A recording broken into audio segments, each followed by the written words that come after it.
বান্ধবী আমাকে একটা দিয়েছে আজকে চকলেট, এতদিন পরে এই প্রথম আমাকে কেউ একটা চকলেট।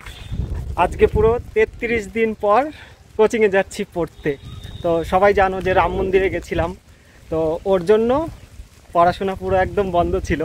আর বিএমডাব্লিউটা নিয়ে আজকে বার হয়েছি, রাস্তার মাঝখানে হঠাৎ পাংচার হয়ে গেল। তো কি করবো, এখন হেঁটে হেঁটে যাই বাজার পর্যন্ত, তারপরে বিএমডাব্লিউটা গ্যারেজে দিয়ে দিই, ঠিক করে রাখুক, আর আমি পড়তে যাচ্ছি।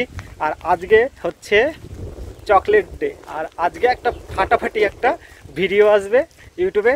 দিকেই রাস্তার মাঝখান থেকেই আজকে শুরু করলাম। তো ফাইনালি আমি এখন কাটোয়া স্টেশনে আছি। তো আমার কিছু বান্ধবী ওরা সামনে আছে, আমি এখন যাবো আর ওদের একটা করে চকলেট দেবো। চকলেট দেওয়ার পর উড়াধুরা আজকে প্রপোজ করবো, কেননা প্রপোজ ডের দিন ওদের সাথে আমার দেখা হয়নি।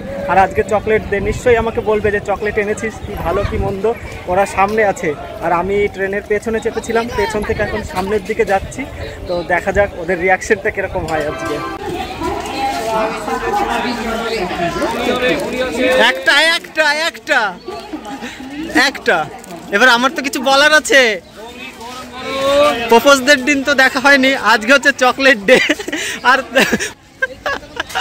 গাইস ফাইনালি বান্ধবী আমাকে একটা দিয়েছে আজকে চকলেট, এতদিন পরে এই প্রথম আমাকে কেউ একটা চকলেট দিল।